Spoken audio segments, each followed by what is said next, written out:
साहब जब प्रकाश हमारे लिए काम किया करता था हम उस पर पूरा भरोसा करते थे।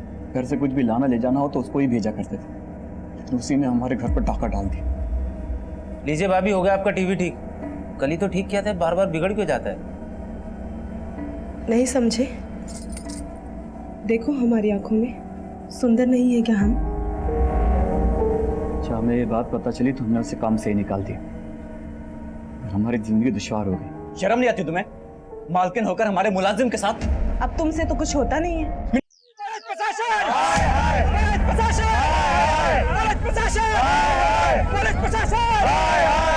क्या? ओके सर, संतोष का फोन था। उसने गांव वालों को सुभाष मौर्य के सरकटी लाश हाईवे की तरफ ले जाते हुए देखा है। शायद वो लोग चक्का जाम करने वाले हैं। पुलिस प्रशासन! हाय हाय! पुलिस प्रशासन! हाय हाय!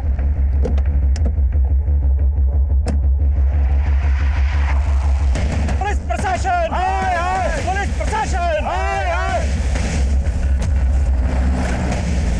पुलिस प्रशासन! हाय हाय! पुलिस प्रशासन! हाय हाय! पुलिस प्रशासन! हाय हाय! पुलिस प्रशासन! हाय हाय! पुलिस प्रशासन! हाय हाय! रुक जाइए! पुलिस प्रशासन! हाय हाय! रुक जाइए! जब तक सुभाष का कटा हुआ सर नहीं मिल जाता और उनके कातिलों का पता नहीं चल जाता, अब हाईवे को जाम कर रखेंगे। चलो बढ़ो आगे।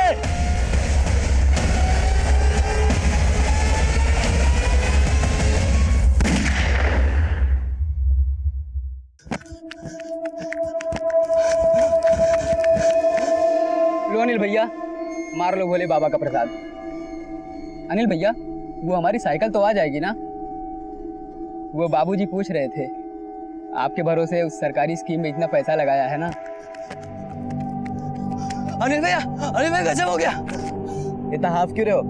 वो सुखाराम की बैल पीछे पड़ गई है क्या? बैल नहीं, पूरा गांव पीछे पड़ा है। वो सरकारी स्कीम वाले लल्लन और बच्ची पांडे दिल्ली की ठगी निकले। वो सिलाई मशीन, ट्रैक्टर, वो सब झूठा था। सारे पैसे लेके भाग गए। अरे कब सुधरेगा तू अनिल? पहले पूरे घर का पैसा डुबोया, अब पूरे गांव वालों को डुबो दिया। अरे खोपड़ी में दिमाग है, उसको चिल्ला मार के फूंक दिया तूने। हम अपने भाई के बेवकूफी के लिए आप सबसे माफी मांगते हैं। गलती तुम्हारी नहीं, तुम्हारे भाई की है। इस काम के सभी लोग तुम्हें बहुत मानते हैं, जिसकी वजह से पंचों ने पुलिस को नहीं बुलाया। पर तुम्हारे भाई की वजह से जिन लोगों के पैसे डूबे हैं वो तो लौटाने ही पड़ेंगे। तुम्हें 1 साल का वक्त दिया जाता है ताकि तुम पर अधिक दबाव ना पड़े।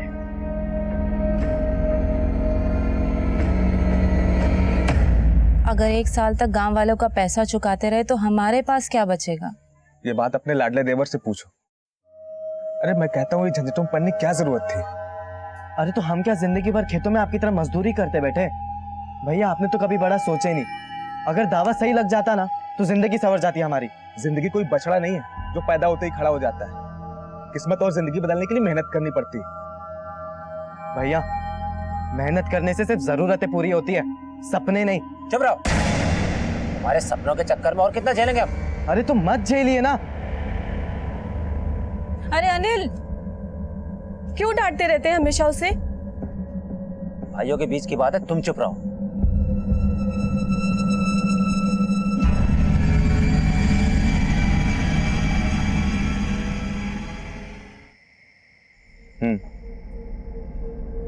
चलो बाद में बात करते हैं। अनिल, हाँ भैया, चले? हाँ चले। चला जा।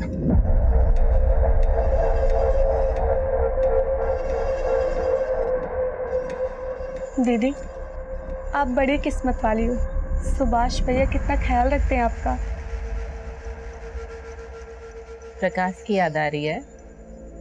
फिक्र मत कर, शहर गया है, बॉर्डर पर नहीं, कुछ ही घंटों में आ जाएगा।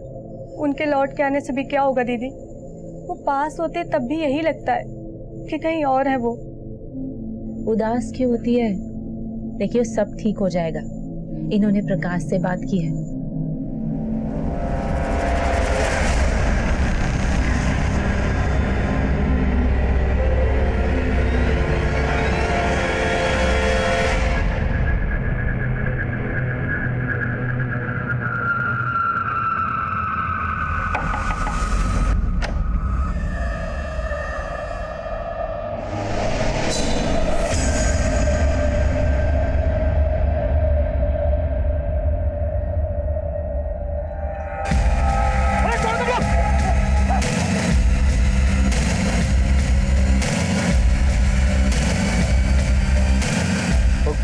गोपाल की जय कन्हैया लाल की।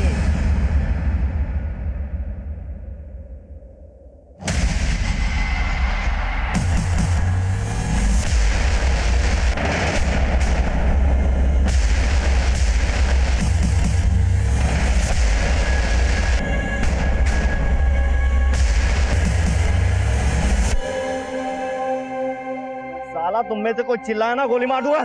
चुप।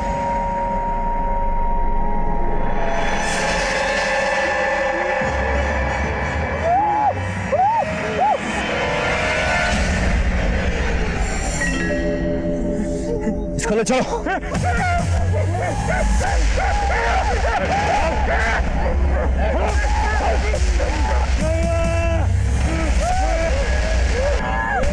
अगर कोई हिला तो गोली मार दूंगा। चुप।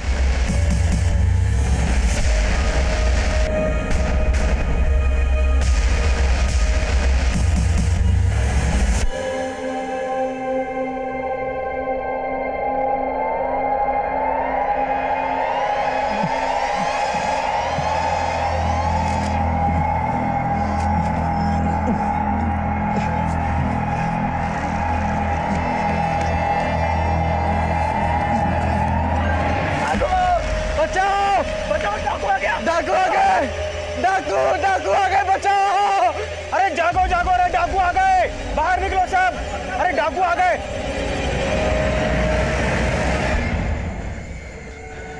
अरे तू उन्हें अकेले कैसे छोड़कर आ गया? कौन थे वो लोग, कहाँ लेके गए इन्हें? अभी हमें कुछ भी नहीं पता। वो बहुत खतरनाक लोग हैं। उनके चेहरे पर कपड़ा था और उनके पास बड़ी बड़ी बंदूकें भी हैं। ऐसा करते हैं, हम सभी मिलकर चलते हैं। आप सभी अपनी अपनी लाठियां लीजिए और मेरे साथ चलिए। और तुम तीनों चलो जगह दिखाने को। चलो चलो जल्दी चलो चलो। हे भगवान।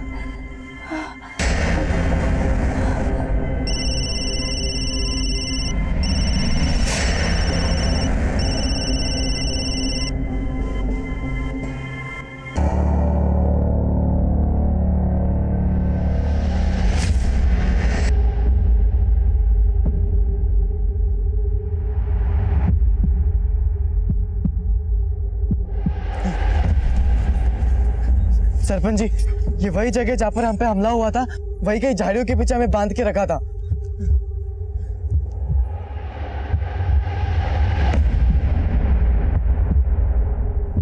सभी लोग दूर दूर फैल जाइए और जल्दी से सुभाष को ढूंढिए, आसपास के सारे खेतों में। जल्दी। सुभाष, सुभाष भैया, सुभाष, सुभाष,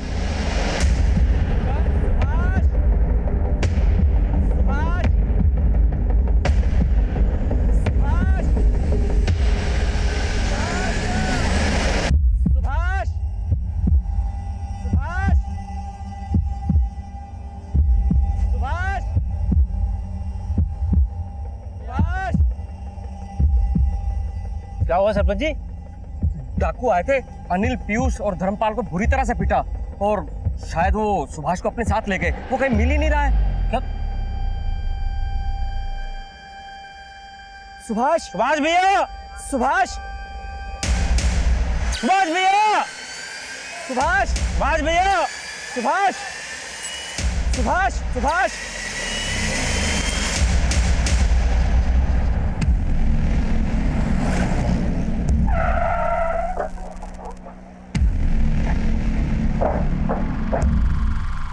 साहब, हमारा नाम धर्मपाल है। ट्रांसपोर्ट का काम है हमारा। टेम्पो, ट्रैक्टर ये सब भाड़े पर देते हैं हम। कल रात हिसाब का पैसा लेकर लौट रहे थे तो गमछा पहने 3 लोगों ने हम पर हमला कर दिया, हमें पीटा। एक के पास तो बंदूक भी थी साहब। हमसे हमारे पैसे भी छीन लिए और फिर हमें बांध कर वहीं इंतजार करने लग गए। और फिर बेचारा वहाँ सुभाष आ गया और फिर अनिल और पीयूष आ गए। साहब, हम और पीयूष वहाँ से खाट लेकर आ रहे थे, फिर अचानक हम पर लाठियों की बरसात होने लगी। हमें तो पता ही नहीं चल रहा था साहब कि क्या हो रहा है। उन लुटेरों के चेहरे नहीं देखे तुमने, पर उनकी बातें तो सुनी होगी। वो क्या बातें कर रहे थे आपस में?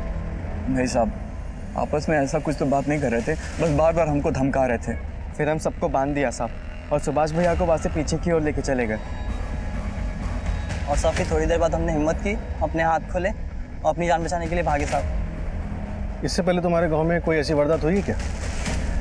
साहब इससे पहले भी 1-2 लूटपाट की वारदातें हुई थी, मगर वो लोग ऐसे किसी को साथ में नहीं लेके गए। प्रकाश, तुम्हारे भाई सुभाष की किसी के साथ कोई दुश्मनी थी क्या? सुभाष भैया को हमने इतने सालों में किसी के साथ लड़ते झगड़ते नहीं देखा। शायद कोई ऐसा हो जो ये जानता हो कि रात को सुभाष खेतों को पानी देने जाने वाला है और उसने मौके का फायदा उठा लिया हो। साहब आमतौर पर खेत में रात को पानी देने मैं जाता हूँ। कल मैंने भैया से कहा कि इस बार मंडी मैं जाऊँगा। हमें नहीं पता था कि भैया के साथ ये सब हो जाएगा। ये सब हमारे कारण हुआ। अनिल, पीयूष और धर्मपाल तीनों के बयान बिल्कुल एक जैसे हैं। लग तो यही रहा है कि मामला लूट का है, पर एक बात समझ में नहीं आ रही है। अगर ये मामला सिर्फ लूट का है तो फिर वो लोग सुभाष को अपने साथ क्यों ले गए? सर, पूरा खेत और आसपास के जंगलों में शांत है।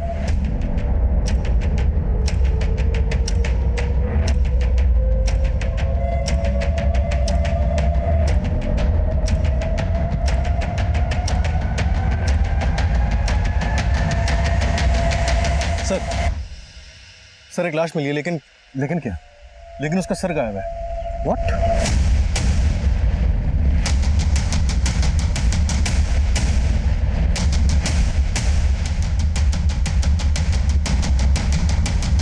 भैया,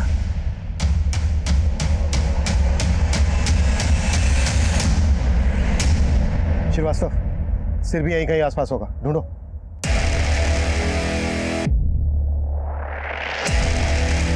रुक चाचा, अरे रोक कह रहा था। मैं संभाल के पकड़ इसको।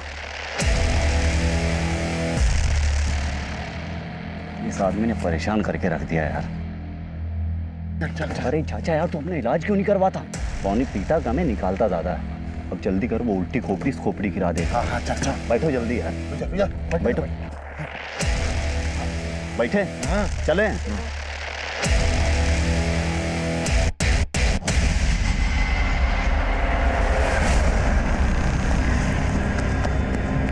भाभी, भाभी, भाभी, भाभी, सुभाष भैया की लाश मिली है। भाभी, भाभी क्या हो गया? हमने उस इलाके के आसपास का सारा जंगल दोबारा से छान मारा। 15 घंटे चली सर्चिंग के बाद भी सुभाष का सर हमें कहीं नहीं मिला। इस दौरान सुभाष के परिवार के साथ साथ पूरा गांव भी हमारे खिलाफ हो गया। पोस्टमार्टम के लिए वो हमें सुभाष का धड़ सौंपने के लिए तैयार ही नहीं थे। उन्हें समझाने के सारे प्रयास विफल रहे और आखिर में बेकाबू हुए गांव वालों ने चक्का जाम करने का फैसला किया। इससे पहले कि कोई अनहोनी घटे, हमें स्थिति को नियंत्रण में लेना था। गांव वालों का खोया हुआ भरोसा वापस जीतना था। देखिए, हम लोग यहाँ आप लोगों की मदद के लिए ही आए हैं। आप लोग यही चाहते हैं ना कि सुभाष के कातिल पकड़े जाएं? हम भी यही चाहते हैं, लेकिन उसके लिए जरूरी है सुभाष का पोस्टमार्टम होना। मेरे भाई का सर चाहिए मुझे। आपने तो हाथ खड़े कर दिए कि उसका सर नहीं मिला। अगर आप लोगों में से कोई हमारी बात को समझ रहा है तो प्लीज समझाइए इसे। देखो, जितनी देर होगी पोस्टमार्टम रिपोर्ट आने में, उतनी ही देर होगी तुम्हारे भाई को इंसाफ मिलने में।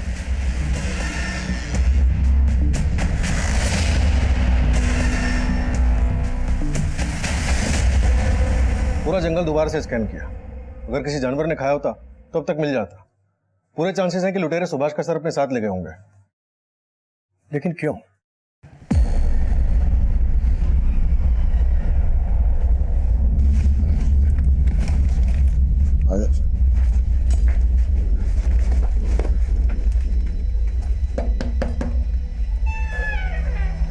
काम हो गया आपका। जैसी मांगी थी वैसी खोपड़ी लाए। कातिल सर का क्या करेंगे ये बात समझ में नहीं आ रही है। ये लोग पहले से उस जगह पर घात लगाकर बैठे थे। सबसे पहले इन्होंने धर्मपाल को पकड़ा, उसे पीटा, लूटा और बांध दिया। और फिर वहां सुभाष आया, उसे भी पीटा और बांध दिया गया। और फिर यही सब सुभाष के छोटे भाई अनिल और उसके कजिन पीयूष के साथ हुआ। लेकिन इन चारों को बांधने और पीटने के बाद उन्होंने सिर्फ सुभाष को चुना। उसे घसीट कर ले गए, उसका सर काटा, सर अपने साथ ले गए। ये भी तो हो सकता है कि ये मर्डर करने के इरादे से ही आए हो, लूटे कवरअप हो। सर, अक्सर खेतों में पानी छोड़ने के लिए सुभाष का छोटा भाई प्रकाश जाता था, पर उस रात प्रकाश नहीं, सुभाष गया। हो सकता है कि टारगेट प्रकाश रहा हो और सुभाष गलती से मारा गया। ये भी तो हो सकता है कि प्रकाश ने जानबूझकर अपने भाई सुभाष को भेजा ताकि वो मारा जाए। सर सबसे छोटा भाई अनिल कभी रातों को खेत में नहीं जाता था, लेकिन उस रात गया। एक काम करते हैं श्रीवास्तव, प्रकाश, अनिल, पीयूष और धर्मपाल, इन चारों को फिर से टटोलते हैं। शायद कुछ हाथ लग जाए, हो सकता है मामला घर का ही हो। और पता करो सुभाष और उसके परिवार की गांव में किसी के साथ कोई दुश्मनी तो नहीं थी। सुभाष बहुत ही अच्छा आदमी था, उसकी किसी के साथ कोई दुश्मनी नहीं थी। आप गांव में किसी से भी पूछ सकते हैं, सब यही बताएंगे आपको। जी साहब, सुभाष को इससे पहले कभी किसी से लड़ते झगड़ते नहीं देखा है। और अपने घर के लोगों से सब वैसे तो तीनों भाइयों में बड़ी अच्छी बनती थी, पर छोटा भाई अनिल थोड़ा बिगड़ा हुआ है। उसकी किसी फर्जी स्कीम के चक्कर में कुछ गांव वालों के पैसे भी अटके हुए थे, और गांव वालों का इसके बारे में उसके साथ झगड़ा भी हुआ था, और सुभाष ने सबके सामने उसको थप्पड़ भी मारा था।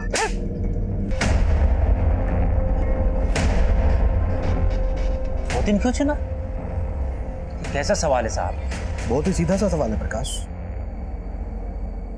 रोज खेतों को पानी देने तुम जाते थे और तुम्हारा भाई सुभाष मंडी, लेकिन उस दिन उल्टा हुआ और तुम्हारा भाई मारा गया। पर मुझे मालूम होता उस दिन वहां कुछ ऐसा होने वाला है, मैं खुद जाता, भैया को कभी नहीं जाने देता। सब सुभाष, प्रकाश और अनिल, जहाँ तक हम जानते हैं तीनों भाइयों में बहुत अच्छी बनती थी। सीधे साधे लोग हैं साहब। आप बार बार हमसे वही सवाल क्यों पूछ रहे? साहब हमने हमारे भैया को खोया है, और साहब हमें परेशान करने से अच्छा आप जाके भैया के कातिलों को ढूंढिए। हमें आपको जो कुछ भी बताना था ना, हम आपको सब बता चुके। ठीक से याद कर लो अनिल, क्या वाकई में तुमने हमें सब बता दिया? जी साहब, सब बता चुके। पूरी पंचायत के सामने तुम्हारे भैया सुभाष ने तुम्हें थप्पड़ मारा था, ये बात तो तुमने हमें बताई नहीं, और ना ही अपनी उस फ्रॉड सरकारी स्कीम के बारे में हमें बताया। साहब अनिल ने जानबूझ के फर्जी स्कीम सबको नहीं बेची थी साहब, और सब धोखा तो हमारे साथ भी तो हुआ ना साहब। लेकिन सुभाष ने इसके लिए अनिल को जिम्मेदार ठहराया था, उसकी बेइज्जती की थी सबके सामने, इसलिए अनिल ने और तुमने मिलकर सुभाष को ही कहीं। ये क्या बोल रहे साहब आप? ना मैं ऐसा कर सकता हूँ ना अनिल। तो क्या प्रकाश ऐसा कर सकता है? आप पागल हो गए? हमारे लिए और प्रकाश भैया के लिए सुभाष भैया पिता समान थे।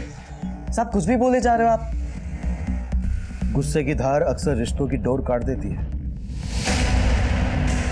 जब सुभाष ने सबके सामने तुम्हें थप्पड़ मारा था, गुस्सा तो आया होगा तुम्हें। तीनों भाइयों का रिश्ता इतना कच्चा नहीं था साहब। लेकिन ये बात एकदम पक्की है कि किसी ने तगड़ी दुश्मनी निकाली तुम्हारे भाई से, वरना कोई उसका सर काट के क्यों ले जाता। अगर दुश्मन घर के भीतर का नहीं है तो फिर कौन हो सकता है? हम नहीं जानते। पता नहीं साहब।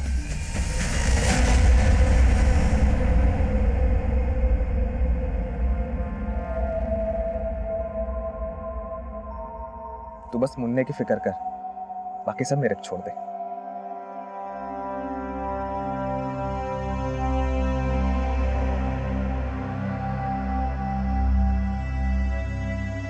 दीदी मुझे कुछ ठीक नहीं लग रहा है। प्रकाश कभी मंडी नहीं जाते थे, लेकिन उस दिन गए। उस रात जब ये सब हुआ तो हमने उन्हें फोन भी किया था, उन्होंने फोन काट दिया और फिर बंद कर लिया। क्या ये सब इत्तेफाक है? प्रकाश, अनिल, पीयूष, धर्मपाल, सबके सब एक ही बात दोहरा रहे हैं। इनमें से कोई तो है जो कुछ छुपा रहा है। कुंडली निकालो सबकी। सर जिस तरह से सर काटा गया उससे लगता है किसी पेशेवर का काम है। 3 लोग थे, किसी गैंग से जुड़े हुए हो सकते हैं। शायद सुभाष के किसी दुश्मन ने सुपारी दी हो। पंजरिया गांव के आसपास के हिस्ट्री शीटर्स को खंगालो, खबरियों को लगा दो काम पर। और रिकॉर्ड्स कब तक आ रहे हैं? कल तक आ जाएंगे सर। गुड। मर्डर का मोटिव पता करना होगा, सुभाष को क्यों मरवाया गया और उसके सर के साथ क्या किया गया।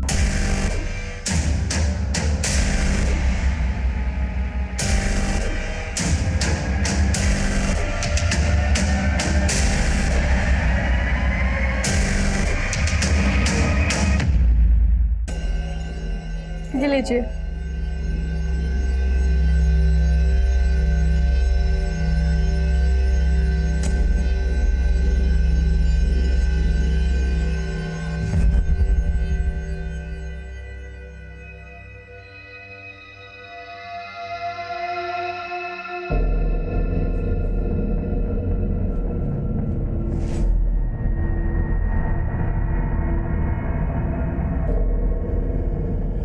साहब सुभाष के घर पे तो मातम सा छाया हुआ, उसके परिवार के हर मेंबर पे नजर रखें। लेकिन कोई हरकत नहीं दिखाई दी। सब लोग शोक में ही हैं। पर पंजरिया में कोई नया बंदा दिखा जिसने शायद सुभाष की सुपारी ली हो? वो काम भी चल रहा है सर। सुपारी लेने वाले सभी गैंग में छानबीन कर, जैसे कुछ पता चलता मैं आपको बताता हूँ। भाभी अगर उस दिन हम भैया की जगह मंडी नहीं गए होते, आज सुभाष भैया। हमने उस रात आपको फोन भी किया था, आपने फोन काट दिया और फिर बंद कर दिया। क्यों? हम भाभी से बात कर रहे हैं, अंदर जाओ। हमसे कुछ छुपा नहीं है। ज्यादा होशियार मत हो। क्या बात करें तुमसे? जब से तुम इस घर में आई हो ना, पूरा सुकून छीन लिया है।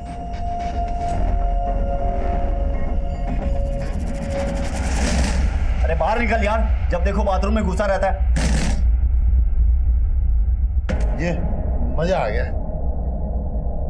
मजा आ गया?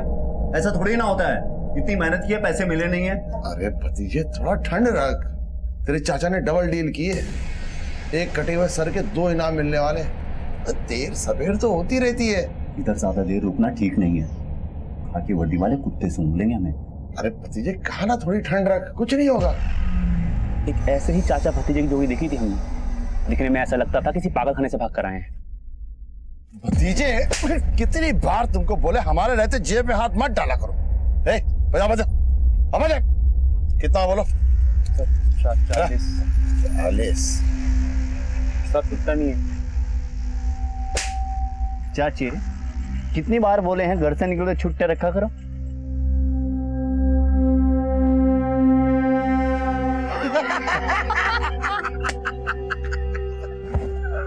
अरे बड़े अजीब लोग थे, या यूं कहें कि पूरे के पूरे पागल थे। अच्छा मुगलू, ये सुभाष मौर्य की फैमिली के बारे में कुछ मालूम है क्या? किसी से कोई दुश्मनी, कोई अनबन? कैसी दुश्मनी, बड़े ही मामूली लोग, खेती बाड़ी करने वाले। पर हाँ, जब हमें यह मालूम चला कि सुभाष मौर्य का सर गायब है, तब मेरे दिमाग की बत्ती चली। अच्छा, तो अपने इस दिमाग की बत्ती की रोशनी जरा हमारे केस पे भी डालना। क्या है कि मुझे ये मामला ना दुश्मनी का नहीं लगता, तो हमें लगता है कि ये जादू टोने का मामला है। ये 6 महीने पहले पास के गांव में बिल्कुल ऐसा मामला हुआ था, बस फर्क इतना है कि यहाँ हाथ गायब थे, यहाँ सर गायब है। सर, सुभाष की पोस्टमार्टम रिपोर्ट आ गई है। गला किसी तेज धार वाले हथियार से काटा गया, वो भी एक ही बार में। बॉडी पे गए घाव है, लेकिन मौत गला कटने से हुई है। लेकिन ये सर काट कर ले जाने के पीछे क्या मकसद हो सकता है? सर, ये कोई घरेलू मामला नहीं लग रहा है। खबरी भोला से फोन पे बात हुई थी, वो भी आ ही रहा है। उसका कहना है कि पंजरिया से कुछ 25 किलोमीटर दूर सूरागंज गांव में कुछ इसी तरह की वारदातें घटी थी। कहना है कि कोई जादू टोने वाला मामला है। जादू टोना, यानी नरबली दी गई है। लेकिन उस वक्त वहां पर 4 लोग मौजूद थे, उनमें से सिर्फ सुभाष को ही टारगेट क्यों बनाया गया?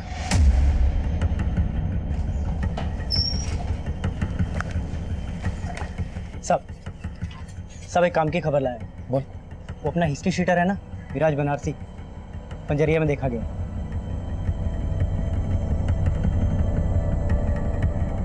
मिराज बनारसी? मिराज बनारसी लूट के काफी बड़े केसेस में इन्वॉल्व रहता है। तो 2000 रुपए की लूट के लिए इतनी मेहनत क्यों करेगा? बाद में कोई वजन नहीं है। एक भारी खबर भी लाया साहब। बोलना। गांव में 2 नए कबूतर आए हैं, चाचा भतीजे की जोड़ी। देखने में पागल टाइप के हैं। सर, हो सकता है कि उनका इस केस में कोई हाथ हो। चाचा भतीजे की जोड़ी, जिसने भी इस जोड़ी को देखा है उसकी मदद से इनके स्केचेस बनवा। और ये जादू टोने के बारे में क्या बोल रहा था? हाँ साहब, वो सूरागंज गांव है ना साहब, वहाँ पे भी ऐसे 2 केस सामने आए। 2 लाशें मिली, एक का सर गायब है और एक का हाथ। हमें इस जादू टोने वाले एंगल में और घुसना चाहिए, क्योंकि सर काटने के पीछे ही वजह हो सकती है। बोला, सुभाष की फैमिली को और खंगाल लो। अनिल, प्रकाश, धर्मपाल और पीयूष, इन सबके पुराने पापों की पड़ताल कर। चल निकल। सूरजगंज में जो लाशें मिली हैं, सर कटी हुई और हाथ कटी हुई, इनका पूरा चक्कर पता करो, लेकिन अपने खुफिया तरीके से। किसी को कानो कान खबर नहीं लगनी चाहिए। समझ गया सर।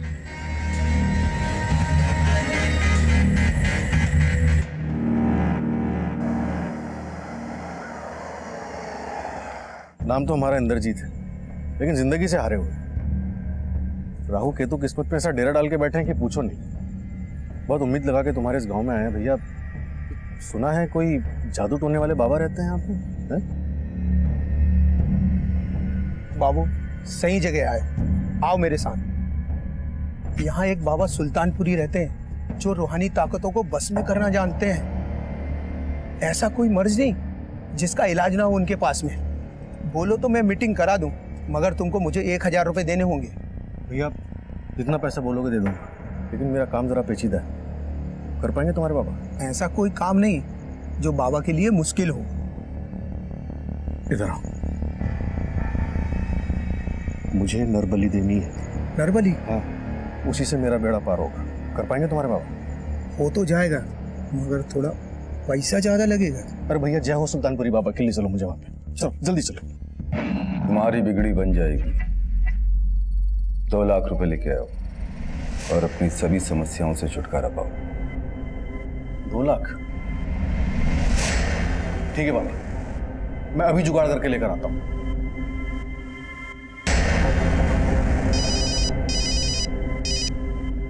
हाँ श्रीवास्तव, सूरज का बाबा सुल्तानपुरी नरबली करने के लिए तैयार हो गया सर। ले आओ इस बाबा को। अब इस पर जादू टोना हम करेंगे हमारे तरीके से। सर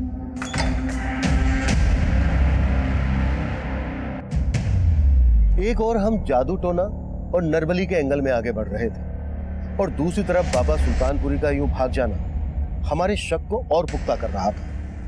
हम हर उस दरवाजे पर दस्तक दे रहे थे जो इस केस का रास्ता खोल सकता था।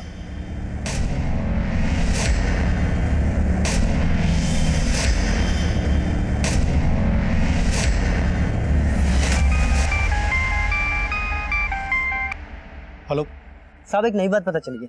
ये सुभाष का भाई प्रकाश पहले धर्मपाल के वहाँ काम करता था, लेकिन अभी कुछ दिनों पहले धर्मपाल ने उसे नौकरी से निकाल दिया। ये बात ना धर्मपाल ने बताई और ना ही प्रकाश ने।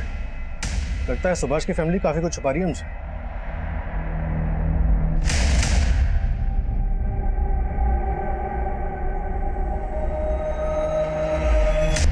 प्रकाश धर्मपाल के लिए काम करता था, ये बात दोनों ने छुपाई हमसे। सर मैंने धर्मपाल के कॉल रिकॉर्ड्स भी चेक किए। पिछले 1 महीने में उसके एक नंबर से 2-3 बार लंबी बातें हुई हैं। फिलहाल ये नंबर स्विच ऑफ है और किसी फेक आईडी पे लिया गया। जाहिर है किसी गलत काम के लिए लिया गया होगा। धर्मपाल को भी बुलाओ, प्रकाश को भी बुलाओ। नहीं साहब, हम नहीं जानते इन्हें। यही पूछने बुलाया था क्या साहब आपने? नहीं, कुछ और भी पूछना था। सुभाष का छोटा भाई प्रकाश तुम्हारे यहाँ काम करता था, ये बात तुमने हमसे क्यों छुपाई? साहब इसमें छुपाने वाली क्या बात है? वो काम में अच्छा नहीं था, हमने उसे निकाल दिया, तो फिर इसमें कौन सी बड़ी बात हो गई? साहब आप भी कहाँ से कहाँ कनेक्शन ढूंढने में लगे हैं। अरे हाँ, कनेक्शन से याद आया, एक नंबर है, इस नंबर से पिछले महीने तुम्हें 3 बार कॉल आया था। ये नंबर किसी राजवीर चतुर्वेदी के फेक आईडी पर रजिस्टर्ड है। कौन है बंदा? साहब कैसे याद रहेगा, आप ही बताइए। रोज न जाने कितने फोन आते हैं ये टेम्पो ट्रैक्टर का किराया जानने के लिए। उन्हीं में से किसी से बात हुई होगी हमारी। बाकी इस वक्त ऐसा कुछ याद नहीं आ रहा। याद आ जाता तो अच्छा होता, क्योंकि अगर तुम्हें याद आने से पहले हमने पता लगा लिया ना, तो बहुत दिक्कत हो जाएगी तुम्हारे लिए।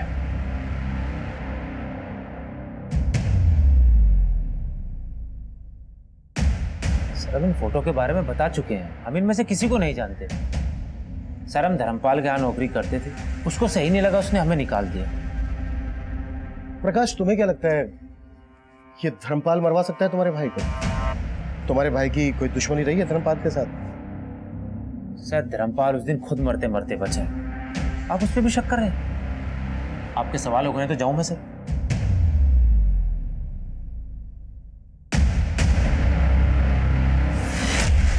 सच बोल रहा हूँ भाई, सुभाष ने प्रकाश की शादी उसे बिना पूछे तय कर दी थी। एक बार हमसे पूछ तो लेते, हमें नहीं करनी है शादी। अरे इसमें पूछने वाली बात क्या है प्रकाश? हमारे बाबूजी ने हमसे पूछ के शादी की थी हमारी। अब देख हमने जुबान दे दी, तो हमारी जुबान की कोई कीमत नहीं है क्या? शादी तेरी सुमन से ही होगी, बस बोल दिए हम। हाँ सच है कि हम सुमन से शादी नहीं करना चाहते, नाराज थे भैया से। इसका मतलब ये तो नहीं कि हम अपने भैया को मार दें। अगर हमें मारना ही होता ना तो हम अपनी बीवी को नहीं मार देते। मतलब मारने के बारे में तुमने सोचा जरूर था? हम तो ये सोच रहे हैं साहब, आपके गोल गोल घुमाने में दिलचस्पी है, हमारे भैया के कातिलों को ढूंढने में नहीं। हमें शादी के खिलाफ थे, लेकिन हम अपने भैया के फैसलों की इज्जत करते थे। सुमन के साथ शादी करके खुश हो तुम? जी नहीं, काट रहे हैं, बिना किसी शिकायत के काट रहे हैं।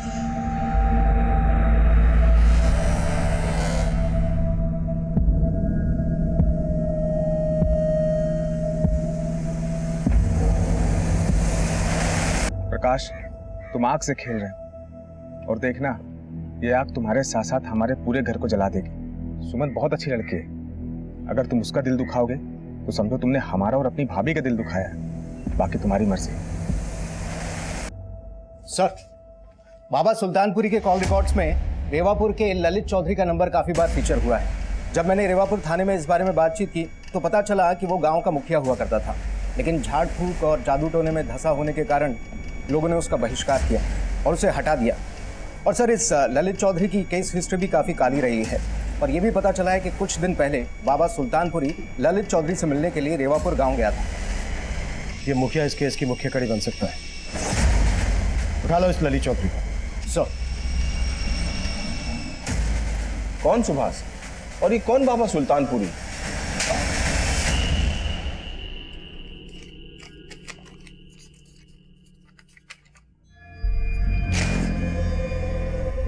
पिछले महीने में कम से कम 11 बार बात हुई है तेरी बाबा सुल्तानपुरी से और गांव वालों ने बताया कि तुझसे मिलने भी गया था।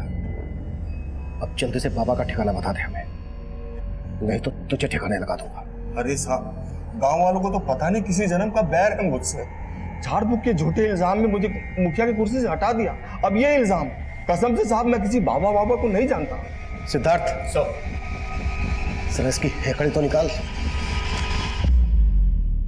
सर, इस ललित चौधरी को काफी तोड़ा, लेकिन लगता है बहुत ही मोटी चमड़ी का है, टूटने का नाम नहीं ले रहा है। लेगा, जरूर लेगा, तोड़ते रहो। सर श्रीवास्तव, तुम ललित चौधरी की घर की तलाशी के लिए निकलो, शायद कोई काम की चीज हाथ लग जाए। सर।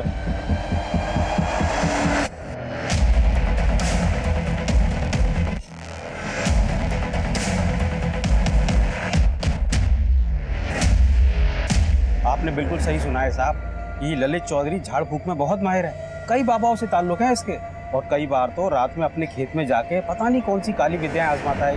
ये ललित चौधरी का खेत कहाँ पर है?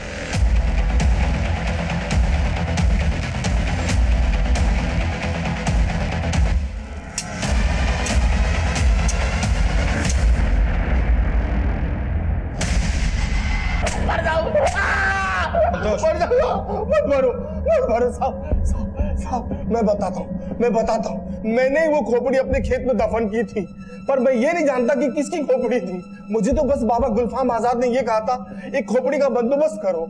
अब ये नया बाबा कहाँ से आ गया? बाबा गुलफाम आजाद दिल्ली में रहते हैं, काली विधाओं में माहिर हैं, उन्हें किसी काम के लिए ये खोपड़ी चाहिए थी। बस ये बात मैंने बाबा सुल्तानपुरी को बताई, उन्होंने खोपड़ी लाके दी। बस साहब, इसके अलावा मुझे कुछ नहीं मालूम साहब। पूरे चांसेस हैं कि ये खोपड़ी सुभाष की ही है, फिर भी कंफर्मेशन के लिए डीएनए टेस्ट करवाओ और दिल्ली वाले बाबा गुलफाम आजाद से भी जाकर मिलो। Yes sir.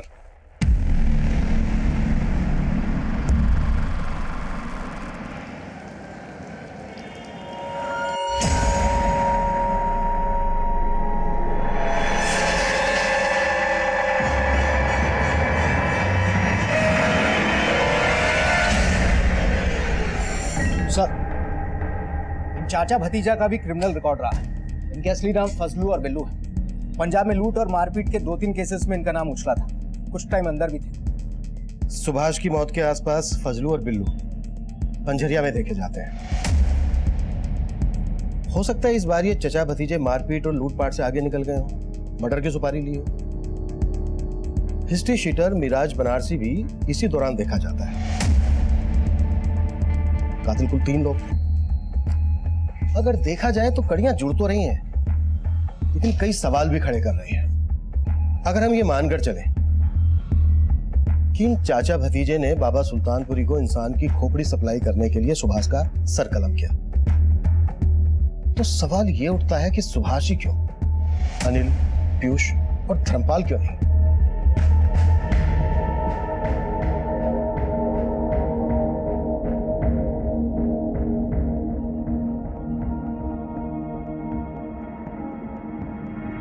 तेरी जिंदगी पर शैतानी रूहों का साया है और इन शैतानी रूहों से लड़ना इतना आसान नहीं है। तेरे हाथ की लकीरों को बदलने के लिए मुझे एक नया हाथ चाहिए। तुझे किसी आदमी का दायां हाथ काट कर लाना होगा। बाबा, आपका दायां हाथ काट दूं चलेगा? जनाब, आप मुझ पे बेवजह शक कर रहे हैं। बेवजह शक बेवजह शक कर रहे हो। चल भाग। अब मेरे पास एक खोपड़ी आई जरूर थी, लेकिन वो खंडित थी, इसलिए मैंने उसे वापस कर दी। अब वो खोपड़ी किस आदमी की थी ये मुझे नहीं पता। मैं किसी सुभाष को नहीं जानता ना, मैं इसमें से किसी को नहीं जानता। जनाब, मैं गुनहगार नहीं हूं। रूहानी ताकतों का इस्तेमाल मैं लोगों की परेशानियां दूर करने के लिए करता हूं। बस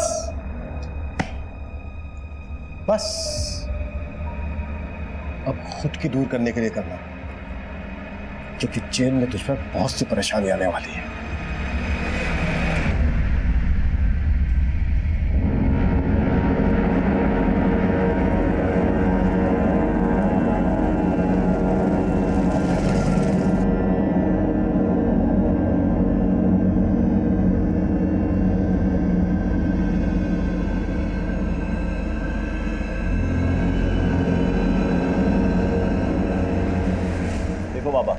हमने आपको अच्छी ताजी खोपड़ी लाकर दी, हमारा पैसा नहीं मिला है अभी तक। अब हमारी खोपड़ी खराब हो रही है। आपको पता है हम कब से अंडरग्राउंड है। ए लड़के, आवाज नीचे। ओ बाबा जी, मेरे भतीजे को धमकाना मत। हमारा पैसा दे दो, हम चले जाएंगे। पैसा अभी नहीं मिल सकता, नई खोपड़ी ले आओ, दुगना मिल सकता। क्या सोच रहे हो चाचा? उड़ा दो अपने भतीजे की खाली खोपड़ी और परोस दो इस बाबा को। अरे बात तो सुनिए साहब, ये सुनिए बात। अरे लेकिन ये वो हमने क्या आए थे भाई? हमारे हाथ सिर्फ वो चाचा भतीजा ही नहीं, बल्कि बाबा सुल्तानपुरी भी लगा। तीनों एक ही जगह पर एक ही साथ धर लिए गए।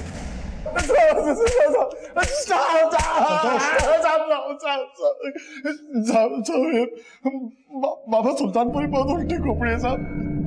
उसने हमको 2 लाख रुपए ऑफर दिया कटी हुई मुंडी लाने के लिए। साहब, मुझे ललित चौधरी ने 5 लाख रुपए देने का वादा किया था। उसे एक इंसानी खोपड़ी चाहिए थी साहब। उसने कहा था काम खत्म होने के बाद पैसे देगा। मुझे बाबा गुलफाम आजाद ने 20 लाख रुपए देने का वादा किया था। किसी विधि के लिए उन्हें खोपड़ी चाहिए थी। जब उन्होंने खोपड़ी देखी तो वो नाराज हो गए। क्यों? ये नहीं चलेगी, इसके जबड़े टूटे हुए हैं। बाबा बड़ी मेहनत से मिली है, आप बोले तो गोंद से चिपका दूं। ले जा इसे, ये मेरे किसी काम की नहीं है।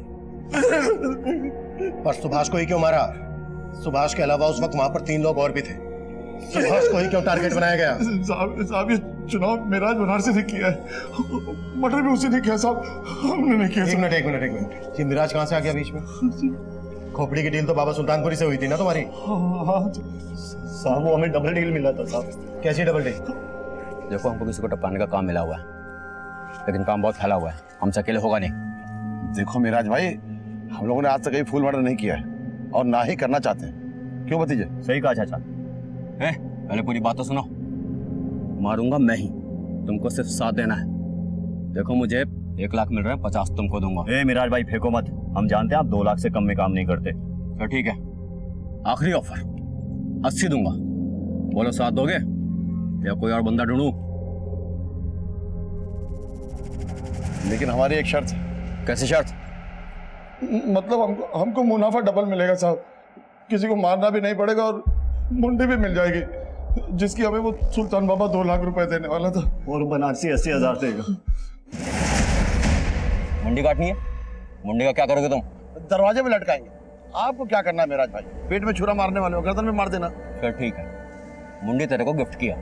साहब वादे के मुताबिक मिराज ने तो 80,000 दे दिए, लेकिन बाबा सुल्तानपुरी से पैसे नहीं मिले। मुझे भी नहीं मिले साहब, ललित चौधरी ने दिए ही नहीं मुझे पैसे। मुझे भी नहीं मिली। बाबा गुलफाम को खोपड़ी में दरार जो दिख गई। मतलब मिराज को सुपारी मिली थी सुभाष को मारने की, ये सही है? हाँ किसने दी थी? ये तो मेरा जाने साहब, हम आम खाते पेड़ नहीं गिरते साहब। सच कह रहे साहब, सच कह रहे।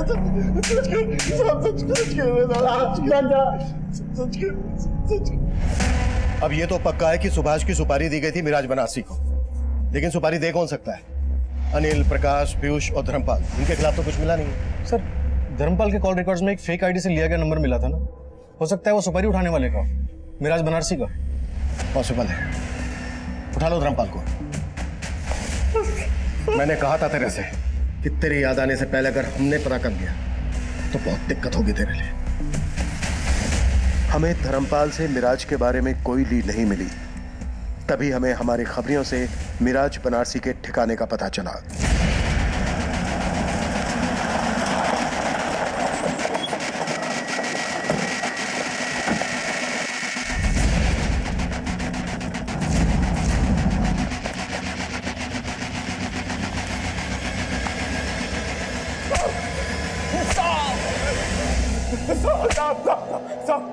साहब और मत मारना साहब।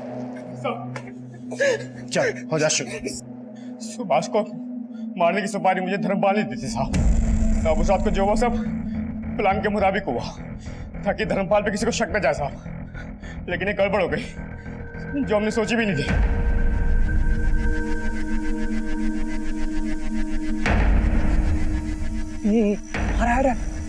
बांधो जल्दी बांधो।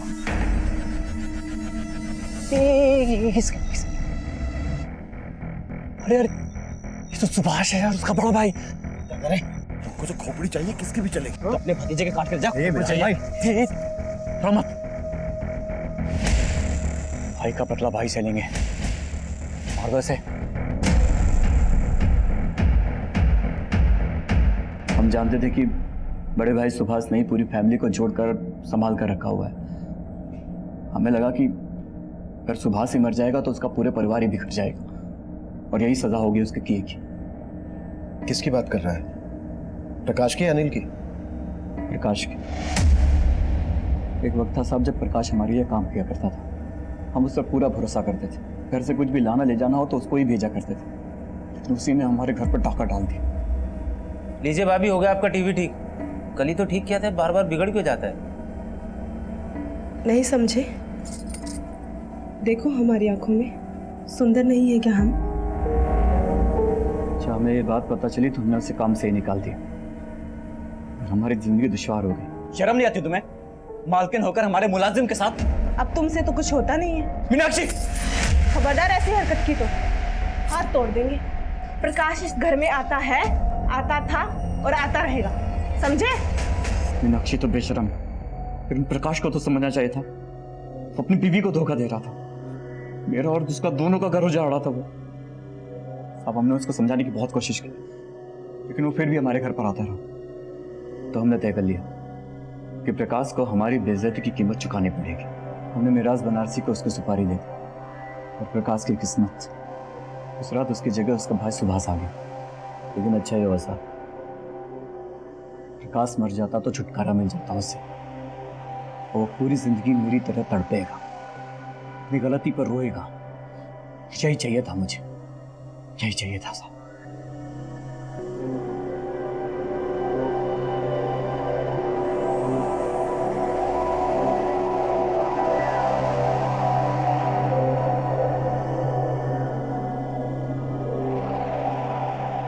धर्मपाल जुडिशियल कस्टडी में है।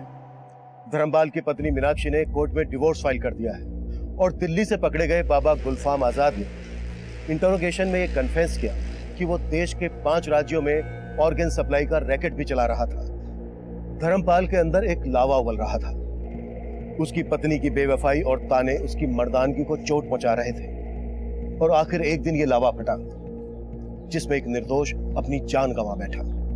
सुभाष को इस बात का आभास बहुत पहले ही हो गया था कि उसका भाई आग से खेल रहा है। उसने होने वाले जुर्म की दस्तक महसूस की थी और सबको चेताया भी था, पर अफसोस इत्तेफाक के रचे इस खेल ने सुभाष को इस जुर्म का शिकार बना दिया। इस केस में एक और पहलू सामने आया जो हमारे समाज का बहुत बड़ा दुश्मन है। झाड़ फूंक, मैली विद्या, जादू टोने, अंधश्रद्धा। अक्सर ये टोटके डर के साए में पनपते हैं और ढोंगी पाखंडी बाबा इसकी आड़ में फैका कारोबार करते हैं। किसी दूसरे इंसान की बलि देने से आपकी जिंदगी के सारे कष्ट दूर हो जाएंगे। ये बात सुनने में ही कितनी वाहियात और घिनौनी लगती है, लेकिन दुखद सच्चाई यही है कि लोग न सिर्फ इस पर विश्वास करते हैं बल्कि अमल भी करते हैं। हमारा इस केस को दिखाने का मकसद है देश में चल रही ऐसी अमानवीय रीतियों के खिलाफ लोगों को जागरूक करना। दूसरे लोगों की गलतियों से, उनके अनुभवों से सीखना ही समझदारी है। अब मैं सीनियर इंस्पेक्टर अभिमन्यु जिंदल आपसे इजाजत लेता हूं। आपसे फिर मुलाकात होगी एक नए केस के साथ। क्राइम पेट्रोल दस्तक, मकसद बताना नहीं, बचाना है।